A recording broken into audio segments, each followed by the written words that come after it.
नमस्ते छात्रों, मैं आज लघु कथा कुंज भाग के एक अम, लेखिका है, वह है चेतना भाटी नामक उनके द्वारा लिखित छोटी कहानियां या लघु कहानियों को मैं पढ़ाने जा रहा हूँ। चेतना भाटी के द्वारा संग्रहित 3 कहानियां यहाँ दी गई है। बहुत छोटी छोटी कहानियां हैं। एक कहानी मैंने अभी फर्स्ट स्क्रीन में डाल ली है और इसी तरह की छोटी छोटी और 2 कहानियां हैं। ये 3 कहानियों को भी मैं आज आपको समझा दूंगा। पहले चेतना भाटी का परिचय प्राप्त करेंगे, बाद में हम उनके द्वारा लिखित राक्षस कहानी को पढ़ेंगे। चेतना भाटी का जन्म 27 जून 1957 को भीकन गांव खरगोन में हुआ है। वह खरगोन मध्य प्रदेश में है। अर्थात मध्य प्रदेश के खरगोन इलाके के भीकन गांव में उनका जन्म हुआ है। इनका चेतना भाटी का। और कब है? 27 जून 1957।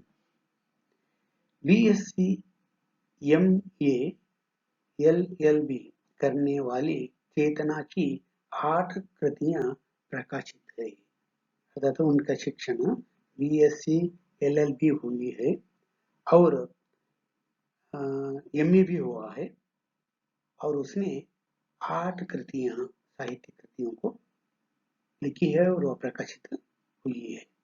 आकाशवाणी से नियमित रूप से रचनाओं का प्रसारण हुआ है। मध्य प्रदेश लेखक संघ भोपाल द्वारा काशीबाई मेहता सम्मान उन्हें मिला है। संप्रति इंदौर लेखिका संघ की उपाध्यक्ष है। इतना ही कुछ परिचय यहाँ दे दिया गया है, वह तो हमने समझ लिया। और सीधे हम कहानी के लिए जाएंगे। उनके द्वारा लिखित प्रथम कहानी है, लघु कथा है, वह है राक्षस। ये राक्षस शब्द सुनते समय आपको आजकल वे राक्षस नहीं दिखाई पड़ते हैं, परंतु राक्षस व्यवहार तो मालूम पड़ता है।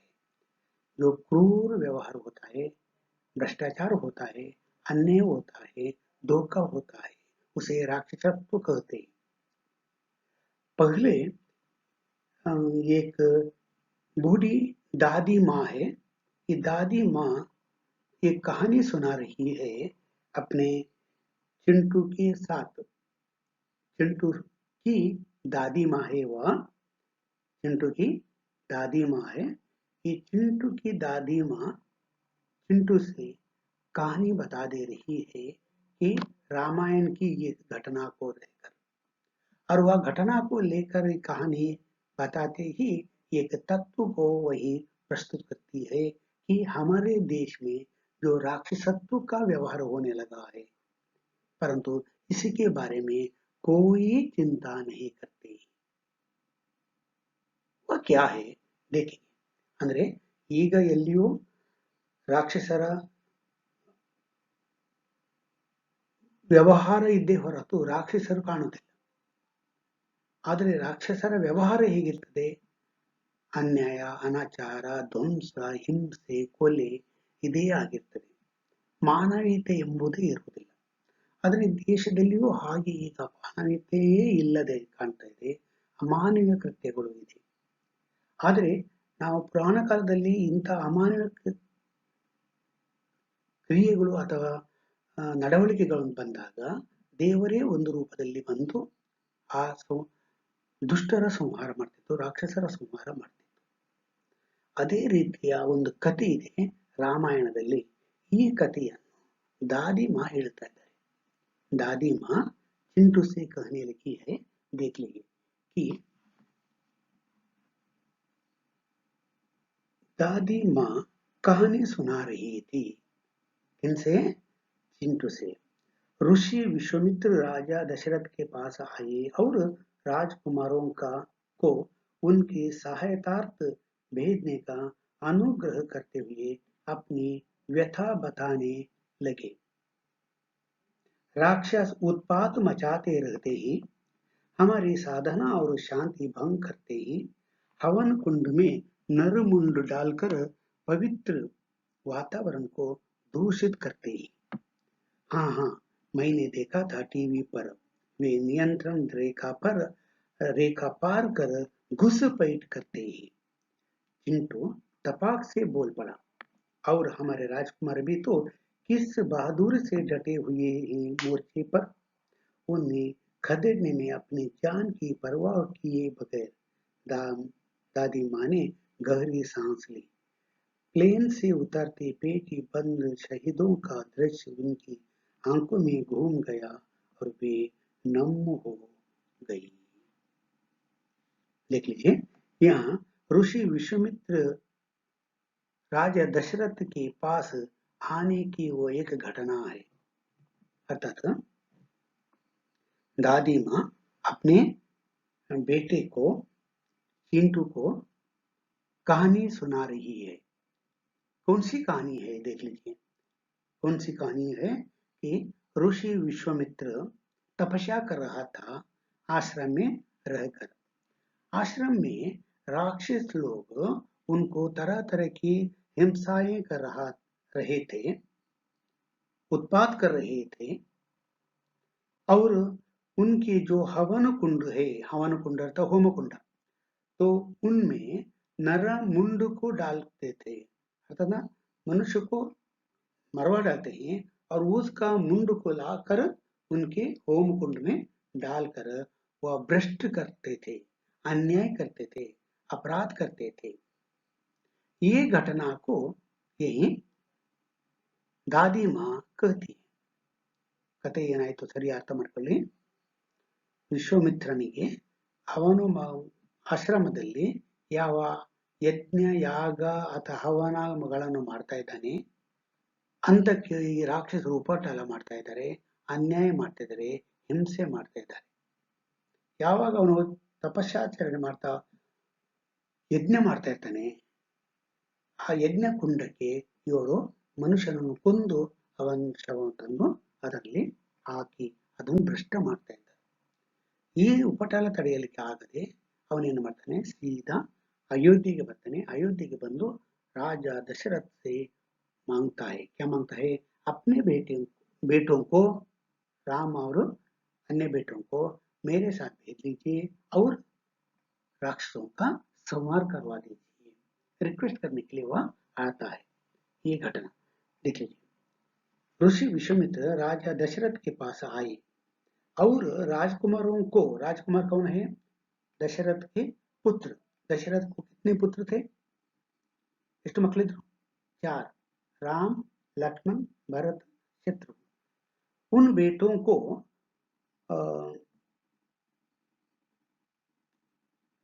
उनकी अर्थात विश्वामित्र की सहायतार्थ भेजने का अनुग्रह करते हुए अपनी व्यथा बताने लगे। राक्षस उत्पात मचाते रहते ही, और वह विश्वामित्र कहते हैं, राक्षस लोग क्या करते हैं, उत्पात, उत्पात उपद्रव, उपद्रव करते हैं, मचाते रहते हैं, अन्याय अनाचार भ्रष्टाचार करते हैं, हमारी साधना और शांति भंग करते हैं। जो हमारी साधना है भंग करते हैं और हमारी जो शांति है भंग करते हैं। हवन कुंड में नरमुंड डालकर, अर्थात यज्ञ के जो कुंड है उनमें नरमुंड को डालकर वे वातावरण को, पवित्र वातावरण को दूषित करते हैं, दूषित कलंकित करते हैं, अपवित्र करते हैं। इस तरह कंप्लेन कर देता है कौन, विश्वामित्र। किन से, दशरथ से। ये बात सुनते ही चिंटू कहता है, हाँ हाँ मैंने देखा था टीवी पर, ये घटनाओं को मैंने टीवी में देखा। वे नियंत्रण रेखा पार कर घुसपैठ करते हैं। वे राक्षस क्या करते हैं, नियंत्रण, कंट्रोल, नियंत्रण रेखा, कंट्रोल लाइन पार करके दाटी घुसपैठ करते ही। घुसपैठ करना, अवैध तरह से व्यवहार करना, तो घुसपैठ करते ही। ಚಿಂಟು ಟಪಾಕ್ से बोल पड़ा ಒಮ್ಮೆಲೆ ಹೇಳಿಬಿಟ್ಟ. ನಾನು ನೋಡಿದೆ ಟಿವಿಯಲ್ಲಿ ನೀನು ಬರ್ತಿತ್ತು, ಏನು ಬರ್ತಿತ್ತು, ಈ ರಾಕ್ಷಸರು ತನ್ನ ನಿಯಂತ್ರಣದ ರೇಖೆಯನ್ನು ದಾಟಿಕೊಂಡು ಮುಂದೆ ಬಂದು ಅವರ ಅವೈದ್ಯ ರೂಪದಲ್ಲಿ ವ್ಯವಹಾರ ಮಾಡುವುದನ್ನು ನಾನು ನೋಡಿದೆ. और हमारे राजकुमार भी तो किस बहादुरी से डटे हुए ही देखो. आगा दादी माँ कहते हैं, परंतु हमारे वीर लोग, सैनिक लोगों के लिए इशारा है, वीर लोग राजकुमार के भांति हमारे वीर लोग सैनिक लड़ते रहते हैं बहादुर से. बहादुरी वीरता से वे लड़ते रहते हैं मोर्चे पर. उन्हें खदेड़ने में जान की परवाह किए बगैर, अतः उन वैरियों को नाश करने के लिए वे अपने जान की परवाह नहीं करते हैं.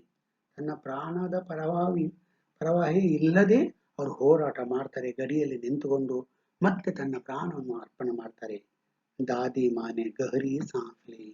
कहते कहते गहरी अर्थ क्या है, अर्थात दुख से कहने लगी, वेदना से कहने लगी. अर्थात इस तरह के राक्षस लोग आज भी है. उनका संहार करने के लिए हमारे वीर बहादुर लोग, राजकुमार लोग लड़ते रहते हैं और अपने प्राण अर्पण करते हैं. कहकर वह दुख से कहने लगी. कहते कहते उनके सम्मुख एक चित्र आता है.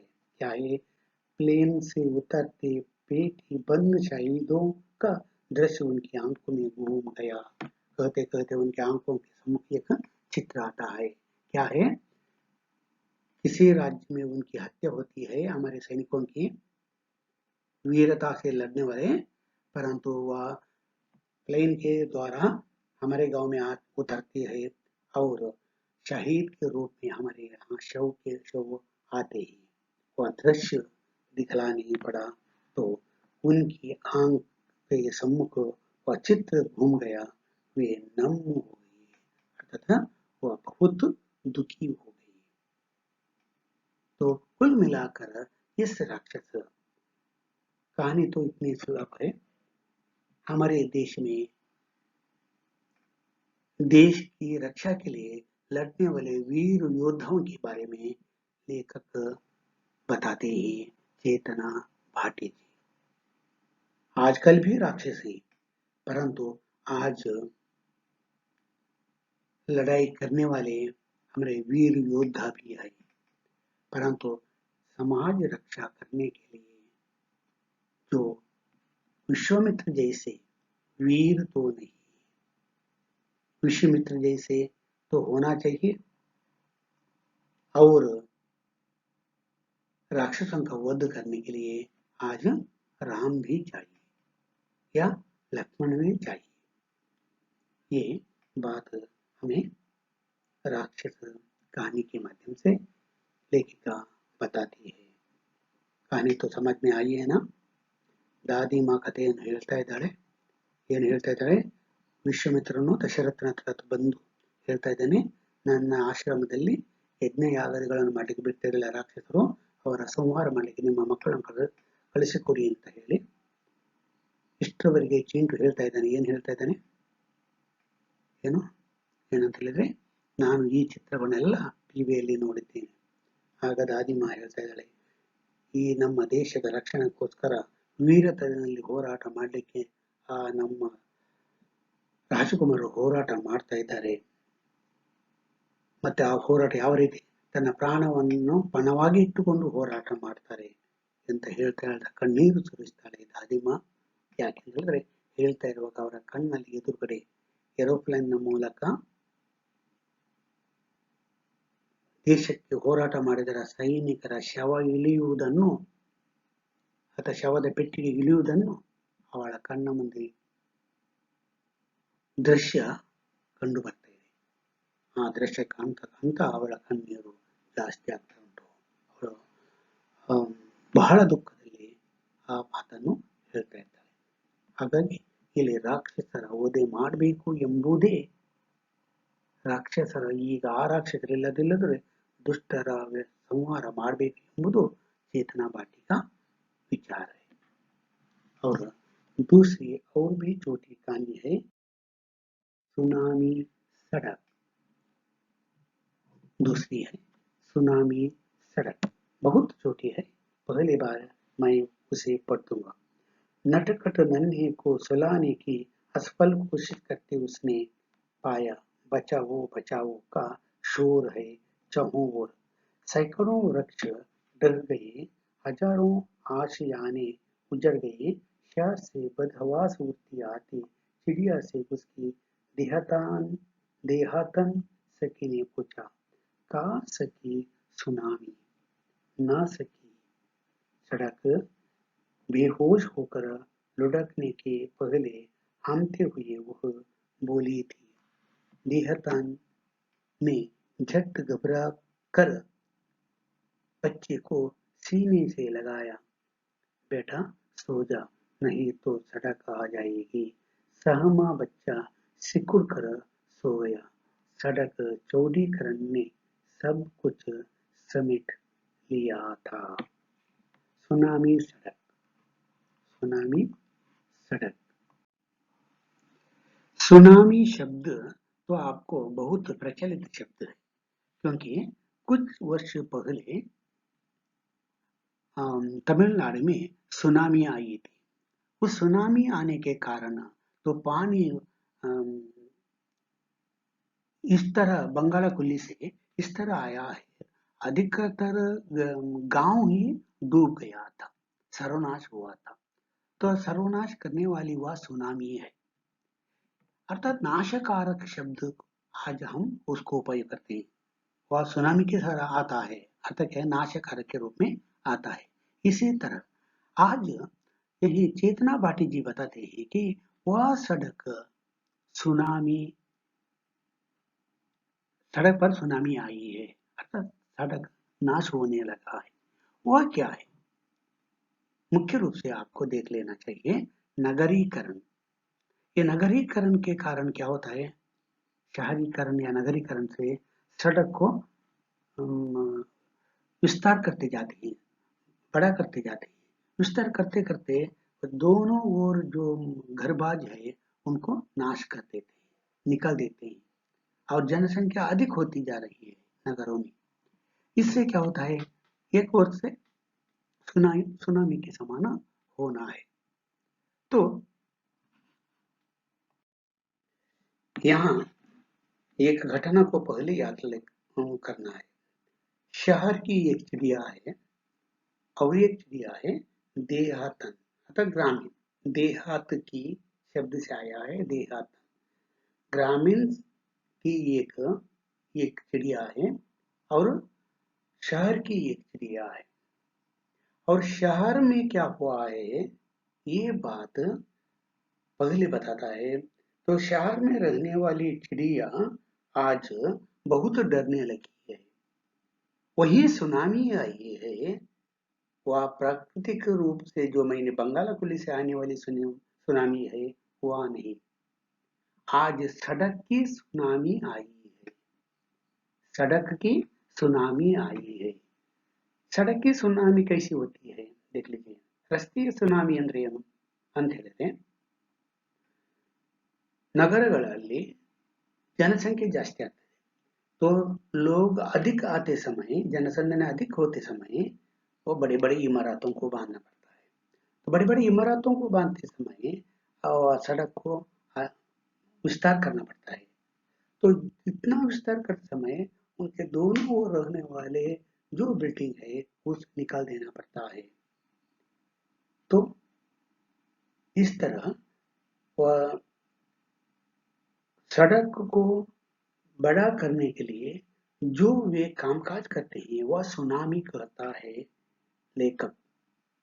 लेखक यहाँ देख लीजिए, नटखट नन्हे को सुलाने की असफल कोशिश करते उसने पाया। नटखट ಅಂದ್ರೆ ತುಂಟ ತನ್ನ ಮಗು नन्हे को सुलाने की मलगिसಲಿಕ್ಕೆ असफल कोशिश करते उसने पाया। वह सुलाती है परंतु वह सोता नहीं, वह नटखटा है। बचाओ बचाओ का शोर है चहुँ ओर। बच्चे को सुला रही है, चारों ओर शोर, कोलाहल, गದ್ದಲ ಯಾವುದು बचाओ बचाओ। कहाँ है? चौहों ओर, चौहों चार दिशाएं, चारों दिशाओं में अर्थात सराउंडिंग, चारों ओर आवाज सुनाने लगी है। क्या है? बचाओ बचाओ। सैकड़ों वृक्ष ढह गए। नोड़े, ये रास्ता को बड़ा करने के लिए, रस्ते में अगलीकरण ಮಾಡಲಿಕ್ಕೆ ಪೇಡ್ ಕಾಡ್ತೀವಿ ಮಾಲೂಮ್ ಏನಾ? ನೀವು ನೋಡ್ತೀರಿ, ಸ್ವಲ್ಪ ರಸ್ತೆ ಅಗಲ ಮಾಡಬೇಕು, ಒಂದು ಲೈನ್ ಎಲ್ಲ ಮರ ತೆಗಿತಾರೆ, ಆಚೆ ಕಡೆ ಎಲ್ಲ ಮರಗಳು ತೆಗಿತಾರೆ. ಆ ಮರಗಳನ್ನು ಕಡಿದ್ರೆ ಏನಾಗ್ತದೆ? ಒಳ್ಳೆ ಆಮ್ಲಜನಕ ಸಿಗುವುದಿಲ್ಲ. ಈಗಿನ ನಮ್ಮ ಕಾಯಿಲೆಗಳನ್ನು ನೋಡ್ತಾ ಇದ್ರೆ ಎಲ್ಲ, ಆ ಕಾಯಿಲೆಗಳು ಉಲ್ಬಣಗೆ ಹೇಗೆ? ನಮಗೆ ಒಳ್ಳೆಯ ಬೇಕಷ್ಟು ಆಮ್ಲಜನಕ ಕೊರತೆ, ಆಕ್ಸಿಜನ್ ಕೊರತೆ. ಆದ್ದರಿಂದ ಆ ನಗರೀಕರಣದಿಂದಾಗಿ ನಮ್ಮ ಕಾಯಿಲೆಗಳು ಜಾಸ್ತಿ ಆಗ್ತಾ ಇದೆ ಎಂಬುದು ಒಂದು ಸತ್ಯಾಂಶ ಇದೆ. ಅದನ್ನು ಇಲ್ಲಿ ಹೇಳ್ತಾ ಇದ್ದೇನೆ. तो बचाओ बचाओ क्यों है? क्योंकि पेड़ पौधों को काटते हैं। काटने के कारण पक्षी कहाँ बैठना है? पेड़ों पर बैठना चाहिए। पक्षियों को पेड़ चाहिए, तो पेड़ों को नाश करते हैं, प्रकृति को नाश करते हैं और वह रास्ता को बनाते हैं, सड़क को बनाते हैं। तो पेड़ पौधों को काटते समय ये बताने लगे हैं, क्या है? बचाओ बचाओ, उनको बैठने के लिए जगह नहीं। सैकड़ों वृक्ष ढह गए। देखो, ये सड़क निर्माण के लिए सैकड़ों वृक्षों को काट दिए गए या ढह गए। हजारों आशियाने उजड़ गए। देखो, हजारों आशियाने उजड़, सर्वनाश हो गए। शहर से बदहवास उड़ती आती चिड़िया। अरे, एक शहर से बदहवास अर्थात क्या है? बदहवास ಕಂಗೆಟ್ಟ, ಆ ಕಂಗೆಟ್ಟು ಹೋದಂತ ಒಂದು ಹಕ್ಕಿ ಓಡಿ ಬರ್ತಾ ಇದೆ ಮತ್ತು ಹೇಳ್ತಾ ಇದೆ, ನನ್ನ ರಕ್ಷಣೆ ಮಾಡಿ, ನನ್ನ ರಕ್ಷಣೆ ಮಾಡಿ ಅಂತ. ಯಾಕೆ? ಮರಗಿಡಗಳನ್ನೆಲ್ಲ ಕಡಿತಾ ಇದ್ದಾರೆ. तो उसकी देहतान सखी ने पूछा, तो उस शहर की पक्षी से देहातीन पक्षी पूछती है, का सखी सुनामी का क्या क्या ಸುನಾಮಿ आई है क्या? ಏನ್ ಸುನಾಮಿ ಬಂತ? ಯಾಕೆ ಕಂಗಿಟ್ಟು ಓಡ್ತಾ ಇದ್ದಿ? ಏನ್ ಸುನಾಮಿ ಅಂತ? ना सकी सड़क, सुनामी तो नहीं आई है, सड़क की सुनामी आई है। बेहोश होकर लुढ़कने के पहले हामती हुई वह बोली थी। अरे, लुढ़कने के पहले ही बोलने लगी, परंतु हामती हामती क्यों हामती है? क्योंकि इतनी डर गई है, उन्हें बैठने के लिए जगह नहीं है, वहां बाद में जीवन नहीं बिता सकती। क्यों है? पेड़ पौधों को काटने से प्रकृति नाश हो जाती है। ये डर है उस पक्षी को। तब देहातान अतः ग्रामीण पक्षी ने झट घबरा कर बच्चे को सीने से लगाया। अरे, अपने बच्चे को क्या करते हैं? सीने से ही आप बोलता है, बेटा सो जा, नहीं तो सड़क आ जाएगी। आप यही सो जा, सोया नहीं तो सड़क आएगी। सड़क आना क्या है? अरे, सुनामी आना, ಸಡಕ್ಕೆ ಸುನಾಮಿ. ಅದರ ನೀನು ಮಲಗಿದ್ರೆ ಸುನಾಮಿ ಬರ್ತದೆ. अर्थात भय का वातावरण वह देहातन पक्षी भी बताने लगी है. सहम बच्चे सिकुड़कर सो गया, ಹೆದರ್ಕೊಂಡು तो ಮಲಗಿಬಿಟ್ಟಿತು. अर्थात आजकल सुनामी, सड़क की सुनामी नाम सुनते ही पक्षीगण भी वह डरने लगी है, सोने लगी है. उसका मतलब क्या है? आजकल सड़क निर्माण करने के द्वारा शहर में रहने वाले जो वातावरण है, भौतिक परिसर है, उनका सर्वनाश करते जा रहे हैं. इसकी रक्षा करने के लिए लेखिका चेतना भाटीजी हमें सूचना देती है. ಅಂದ್ರೆ ರಸ್ತೆಯ ಅಗಲೀಕರಣದ ನೆನಪಿನಲ್ಲಿ ಅಥವಾ ನಗರೀಕರಣದ ನೆಪದಲ್ಲಿ ಮರ ಗಿಡಗಳನ್ನೆಲ್ಲ ಕಡಿತಾ ಇದ್ದಾರೆ, ಪ್ರಕೃತಿ ನಾಶ ಮಾಡ್ತಾ ಇದ್ದಾರೆ. ಒಂದು ರೀತಿಯಲ್ಲಿ ಸುನಾಮಿ ಬರ್ತಾ ಇದೆ. ಇದರಿಂದ ಮನುಷ್ಯ ಮಾತ್ರ ಅಲ್ಲ, पक्षियों ಕೂಡ ಕಂಗೆಟ್ಟು ಹೋಗ್ತಾ ಇವೆ ಎಂಬುದನ್ನು लेखिका यही बताती है. तो सड़क चौड़ीकरण ने सब कुछ समेट लिया था. कारण क्या है? ಸಡಕ್ ಚೌಡೀಕರಣ ಚೌಡೀಕರಣ क्या है ಅಗಲಕರ ಮಾಡೋದು ಆ ರಸ್ತೆ ಅಗಲಕರಣ ಮಾಡೋದ್ರಿಂದ ಎಲ್ಲವನ್ನು ಸಮೇಟ್ ಮಾಡಿತ್ತು ಎಲ್ಲವನ್ನು ತನ್ನದನ್ನಾಗಿ ಮಾಡಿಕೊಂಡಿದೆ ಅಂದ್ರೆ ಪ್ರಕೃತಿಯನ್ನು नाश ಮಾಡಿದೆ कुल मिलाकर सुनामी सड़क के द्वारा कवि लेखिका चेतना भाटी जी बताती है आज नगरीकरण के कारण प्रकृति नाश होने लगी है पेड़ पौधों को नाश करते ही केवल मनुष्य नहीं अन्य जीव जंतु पक्षी प्राणी सभी प्रकृति नाश के फसाव में पड़कर वे भी दुख प्राप्त करने लगे जीवन बिताना उसे भी असंभव है ये बात सुनामी सड़क के माध्यम से कहानीकार बताती है अच्छा समझ में आई समझ लेता हूँ ಟೋಟಲ್ ಆಗಿ ಹೇಳೋದಾದ್ರೆ ಒಂದೇ ಒಂದು ಇಲ್ಲಿ ಹಳ್ಳಿಯ ಒಂದು ಪಕ್ಷಿ ನಗರದ ಒಂದು ಪಕ್ಷಿ ಇಬ್ಬರಲ್ಲಿ ಮಾತುಕತೆ ಆಗ್ತಾ ಉಂಟು ಈಗ ಶಹರದ ಪಕ್ಷಿ ಕಂಗೆಟ್ಟುಕೊಂಡು ಓಡಿ ಬರ್ತಾ ಇದೆ ಅಷ್ಟವರೆಗೆ ಹಳ್ಳಿಯ ಒಂದು ಪಕ್ಷಿ ಏನ್ ಮಾಡ್ತಾ ತನ್ನ ಮಗುವನ್ನು ಅಥವಾ ಮರಿ ಹಕ್ಕಿಯನ್ನು ಮಲಗಿಸ್ತಾ ಇದೆ ಅಷ್ಟೊಂದು ಏನಾಯ್ತು ಹೇಳುವಾಗ ಅದು ಹೇಳ್ತಾ ಇದೆ ಸಡಕಿನ ಚೌಡೀಕರಣದಿಂದಾಗಿ ಅಗಲೀಕರಣದಿಂದಾಗಿ ಮರಗಿಡಗಳನ್ನೆಲ್ಲ ಕಡಿತಾ ಇದ್ದಾರೆ ಆದ್ದರಿಂದ ನಮಗೆ ಕೂತ್ಕೊಳ್ಳಿಕ್ಕೆ ಇಲ್ಲ ಅಥವಾ ಒಳ್ಳೆಯ ವಾತಾವರಣ ಇಲ್ಲ ಒಳ್ಳೆಯ ಗಾಳಿ ಇಲ್ಲ ಎಂದು ಹೇಳ್ತಾ ಇದೆ ಆಗ ಆ ಹಳ್ಳಿಯ ಹಕ್ಕಿ ತನ್ನ ಮಗುವಿಗೆ ಅಥವಾ ಮರಿ ಹಕ್ಕಿ ಹೇಳ್ತಾ ಇದೆ ನೋಡು ಸುನಾಮಿ ಬರ್ತಾ ಇದೆ ಸಡಕ್ ಸುನಾಮಿ ಇದೆ ಬರುವ ಮೊದಲು ನೀವು ಸುಮ್ಮನಿರು ಅಂದ್ರೆ ಹೆದರಿಸ್ತಾ ಇದೆ ಆ ಹೆದರಿಸುವುದು ಅಂತ ಹೇಳಿದ್ರೇನು ನಾಶ ಆಗ್ತಾ ಇದೆ ಎಂಬುದನ್ನು ಅಪ್ರತ್ಯಕ್ಷವಾಗಿ लेखिका ತಿಳಿಸ್ತಾ ಇದೆ इसके साथ ये कहानी समाप्त होती है और अंतिम कहानी है ऊंची जात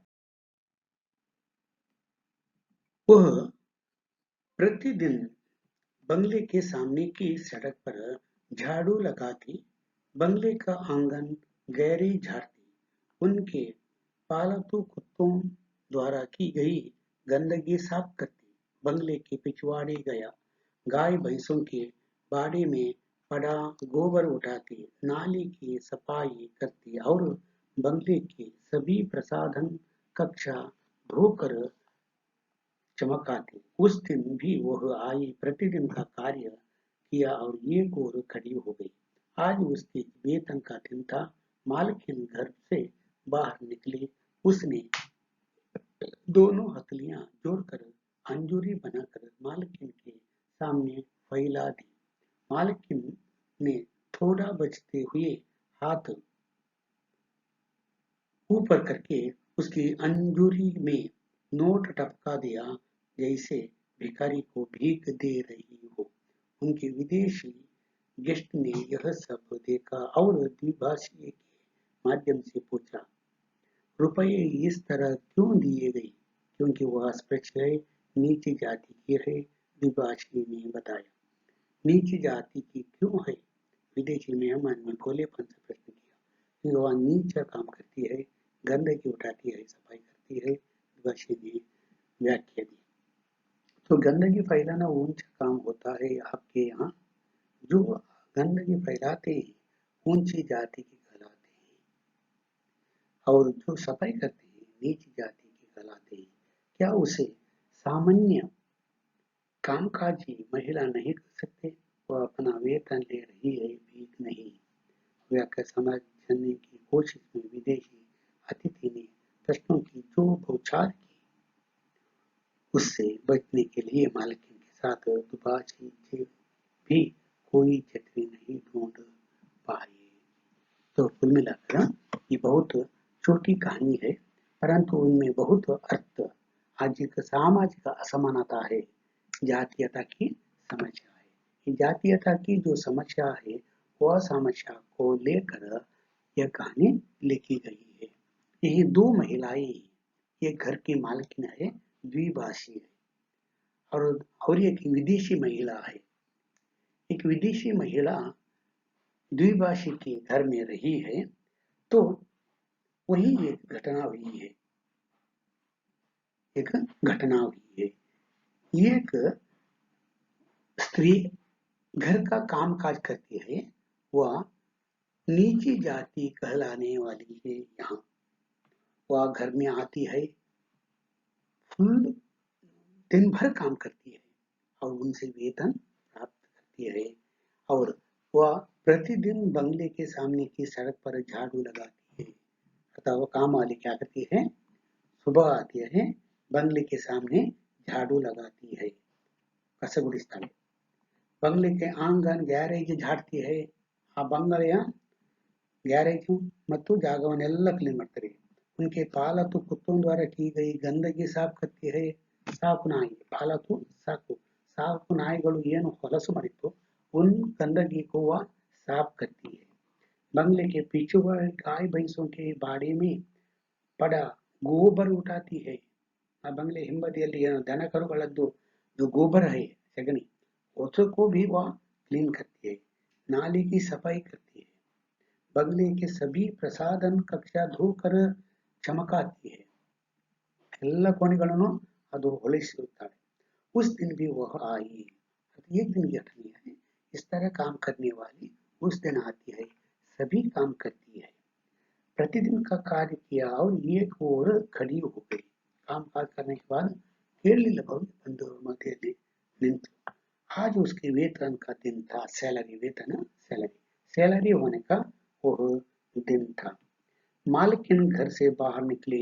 ನೋಡಿ ಮಾಲಕಿನ ಮನೆಯಿಂದ ಹೊರಗೆ ಬರ್ತಾಳೆ, ಮತ್ತೆ उसने दोनों हथेलियां जोड़कर अंजूरी बनाकर मालकिन के सामने फैला दी।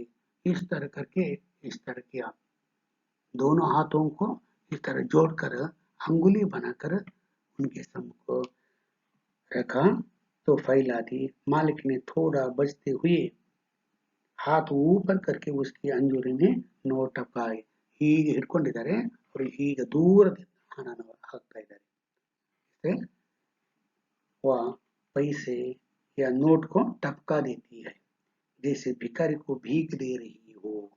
भिक्षुक ने ಹೀಗೆ ಭಿಕ್ಷೆ ಹಾಕಿದ ಹಾಗೆ वह सैलरी या वेतन देती है।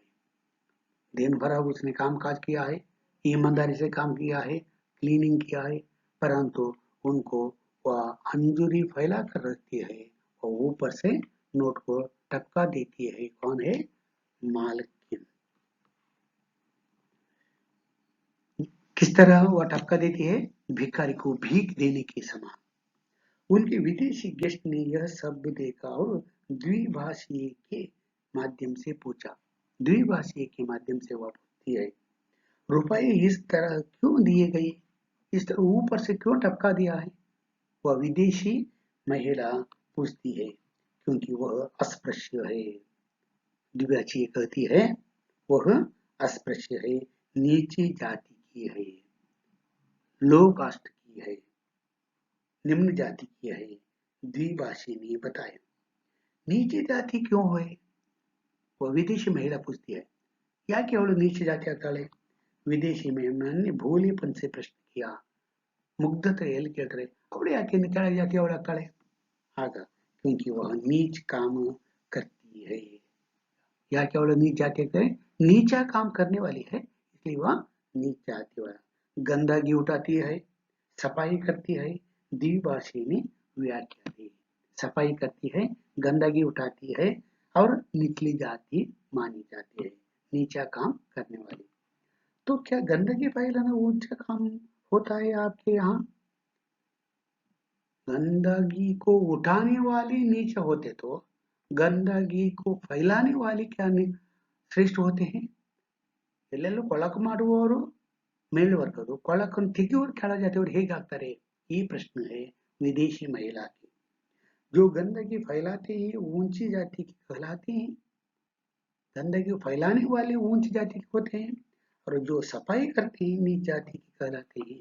निम्मಲ್ಲಿ ಗಂದಗಿ ತೆಗೆಯುವವರು ನೀಚ ಜಾತಿ ಆಗ್ತಾರೆ, ಗಂದಗಿ ಹಾಕುವವರು ಮೇಲ್ಜಾತಿಯವರು ಆಗ್ತಾರ, ಇದು ಏನು ವಿಚಿತ್ರ।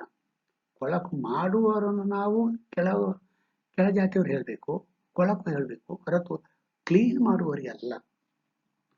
क्या उसे सामान्य कामकाजी महिला नहीं कर सकती, और सामान्य महिला ಹೇಳ್ಬಹುದಲ್ಲ, क्यों नीच जाति और अपना वेतन ले रही है, भीख नहीं है। इस तरह ऊपर से टपकाने के लिए वह भीख मांगती नहीं है, अपना वेतन है, सैलरी है। व्याख्या समझने की कोशिश में विदेशी अतिथि ने प्रश्नों की जो बौछार की आक्रमण मारू मिलन मिला और ढेर सारे उसे बचने के लिए मालिकों के साथ दुबी शेख जी भी कोई चित्र नहीं तो ढूंढ पाए। अर्थात विदेशी महिला की जो बातें हैं उन बातों के लिए उत्तर देने के लिए उनके पास कोई उत्तर नहीं था। कुल मिलाकर यही चेतना भाटी जी कहती है क्या है, गंदगी फैलाने वाले नीच जाति वाले ही, परंतु गंदगी को साफ करने वाली ऊंची जात, हेडिंग है ऊंची जात, ये ऊंचे जाति वाले होते हैं और नीच जाति वाले कौन होते हैं, गंदगी फैलाने वाले। तो इस तरह तो जातीयता की जो समस्या को दूर करना है तो सफाई करने वाले जो निम्न जाति के वाले नहीं हो सकते। कहकर यह कहानी समाप्त होती है। अतः हमारे किताब में संकलित जो 3 कहानियां हैं, ये कहानियां छोटी छोटी कहानियां समाप्त हुई है। छात्रों देख लीजिए, आपकी परीक्षा में फर्स्ट इंटरनल में मैंने आपको हम तो बता देते हैं, परंतु आपको मैं लघु कहानियों के बारे में बता देता हूँ। चेतना भाटी और नामदेव, इनके द्वारा लिखित छोटी कहानियों में से 2 कहानियों को आपको लिखना होगा टिप्पणी के रूप में। 10 अंक के प्रश्न इनमें से आएंगे। अच्छा, आज यह पाठ मैं समाप्त कर लेता हूँ। अगले कहानी के द्वारा मैं और एक दिन आपको और एक विषय लेकर आऊंगा।